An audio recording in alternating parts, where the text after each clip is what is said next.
Cleópatra nasceu em 69 a.C., em Alexandria, cidade esta fundada por Alexandre o Grande e localizada no delta do Nilo. Ela foi uma importante rainha do Egito Antigo e seu nome atravessou os tempos, fazendo com que Cleópatra se tornasse uma das personalidades mais conhecidas da história da humanidade.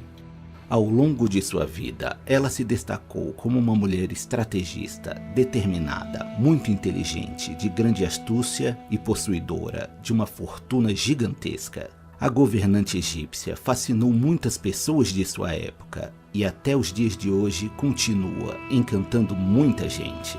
Sua trajetória de vida é amplamente estudada, pesquisada e debatida. Muito do que sabemos a respeito desta notável e inquietante governante egípcia chegou até nós por meio das obras de historiadores como Diocácio, Plutarco, Tácito e Suetônio. Para se ter uma ideia de sua grandeza, há alguns fatos interessantes para serem mencionados. A pedido do líder romano Júlio César, que foi amante de Cleópatra, foi construída uma estátua de ouro da rainha egípcia. Há registros de que este monumento foi visto e venerado até pelo menos o século II d.C.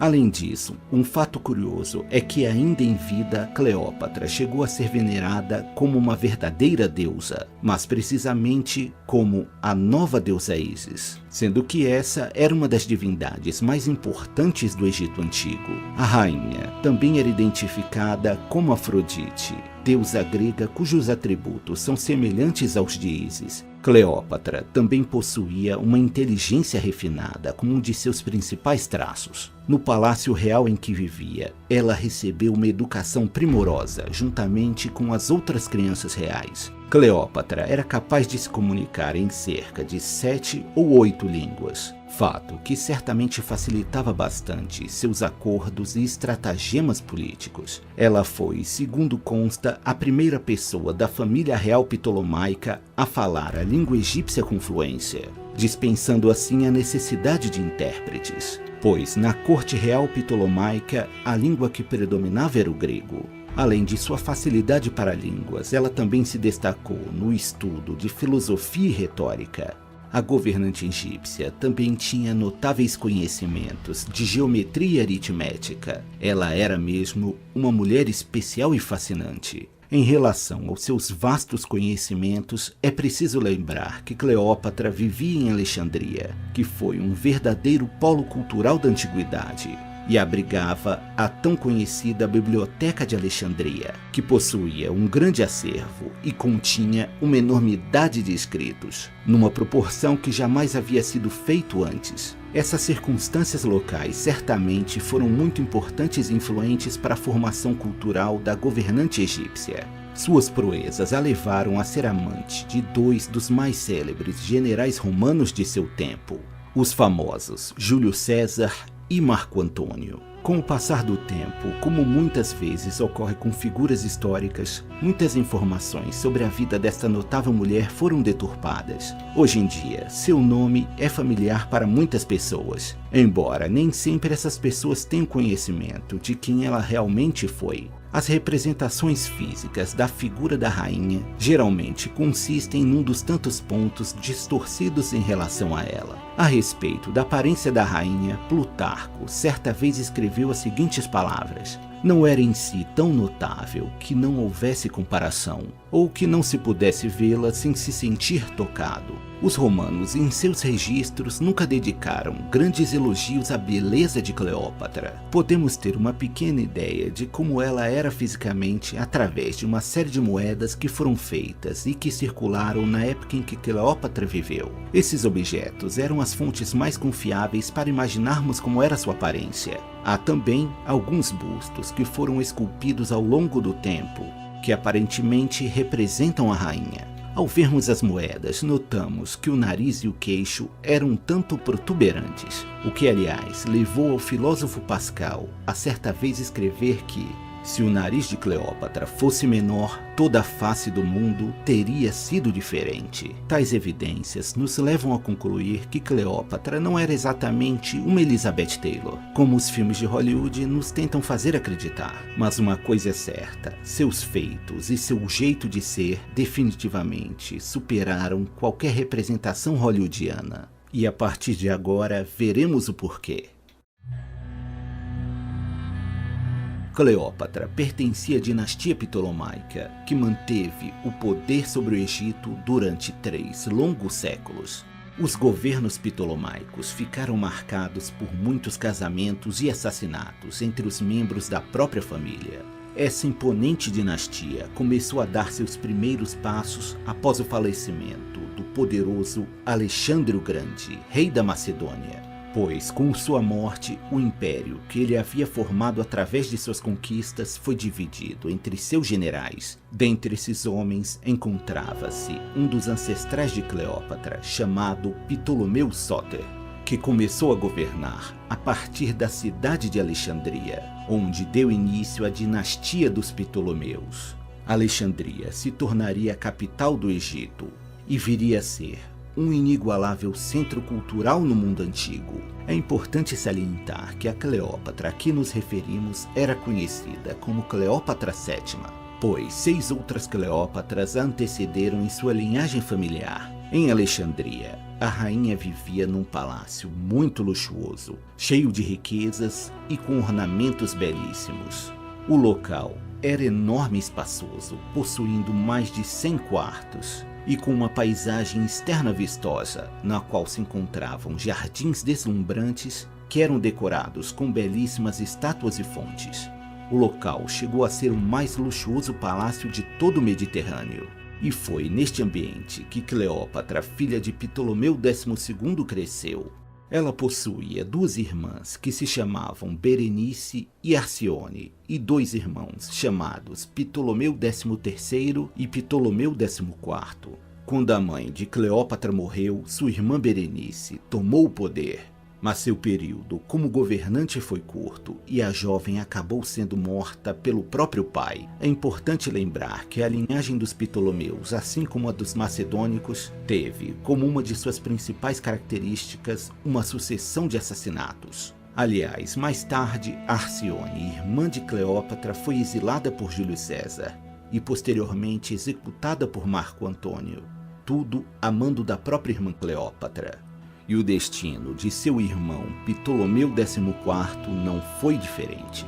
Cleópatra começou a governar o Egito aos 17 anos, depois do falecimento de seu pai, e conforme a tradição que visava manter o poder dentro da família, ela se casou com seu irmão Ptolomeu XIII, que neste período tinha apenas 13 anos. Passado algum tempo desde que Cleópatra se tornou rainha do Egito, seu irmão e marido, Ptolomeu, começou a se interessar em governar o país sozinho. Influenciado por seus conselheiros, o jovem faraó passa a tramar contra sua irmã, tentando assim esvaziar seu poder.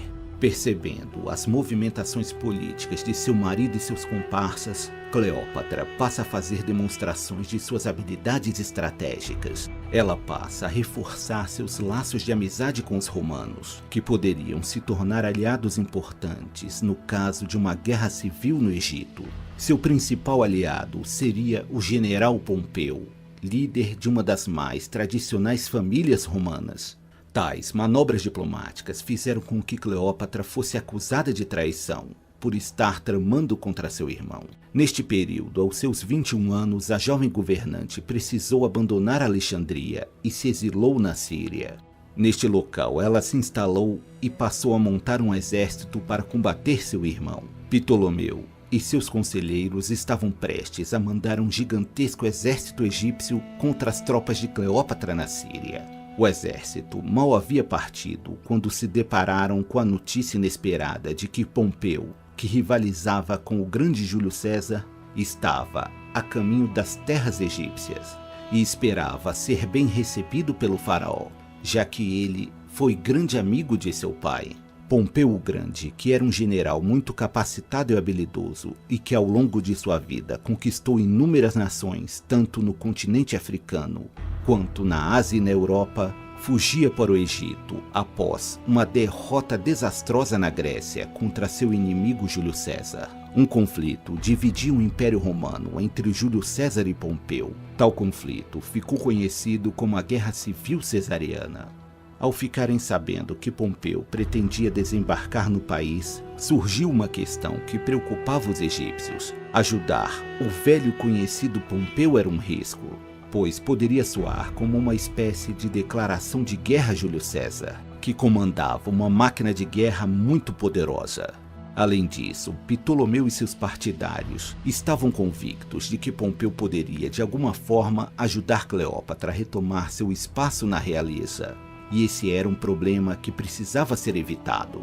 Mas, por outro lado, Pompeu sempre havia sido amigo do pai do casal que governava o Egito. E, portanto, se não o ajudassem, ele poderia romper laços com o país, o que poderia tornar o Egito um inimigo de Roma. Os conselheiros do faraó refletiram muito sobre o assunto, pois era uma decisão muito delicada. Teodoto, um dos conselheiros de Ptolomeu, proferiu a seguinte expressão: "Os mortos não mordem." A decisão estava tomada. A ideia era se livrar de Pompeu e se aliar a Júlio César.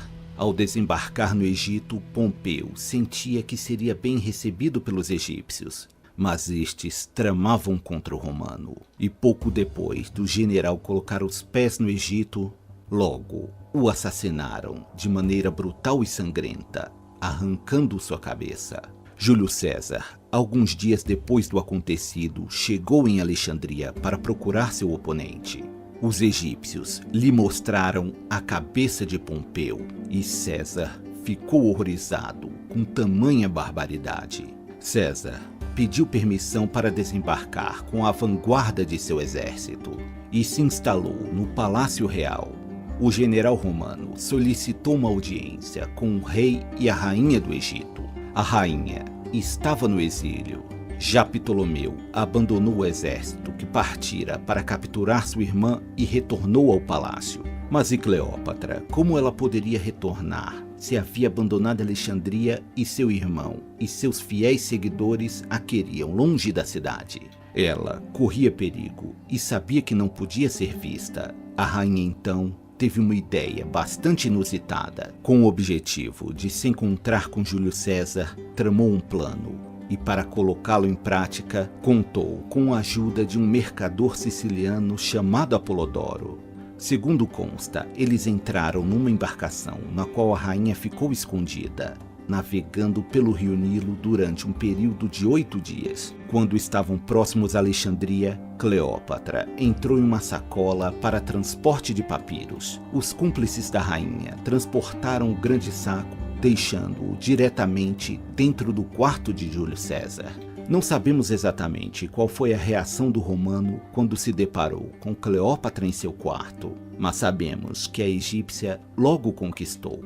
Cleópatra sabia da importância de ter César ao seu lado. Com seu apoio, tudo se tornaria mais fácil. A oportunidade de se livrar do irmão e governar conforme seus interesses finalmente estava ao seu alcance. Devido ao assassinato de Pompeu, Júlio César tinha uma péssima impressão de Ptolomeu, e Cleópatra conseguiu usar a morte de seu antigo aliado a seu favor. Cleópatra convenceu César que seria a pessoa certa para sentar no trono do Egito.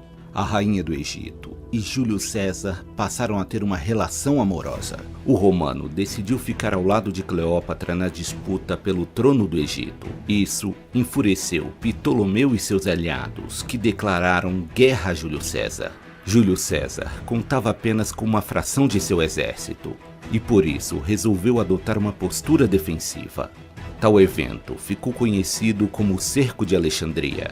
Mesmo estando em inferioridade numérica, Júlio César e seus homens conseguiram se defender de forma heróica. E quando seus aliados chegaram ao Egito, Júlio César partiu para o contra-ataque, derrotando o exército de Ptolomeu na Batalha do Nilo. Nesta batalha, o jovem faraó acabou morrendo afogado nas águas do rio. Com o general romano, a rainha teve um filho chamado Ptolomeu César, que ficaria popularmente conhecido pelo nome de Cesário. O apoio de César foi fundamental para que Cleópatra se consolidasse no trono do Egito. César retornou a Roma e Cleópatra reinava sobre o Egito soberanamente. Tudo parecia muito bem, mas uma grande reviravolta estava por vir.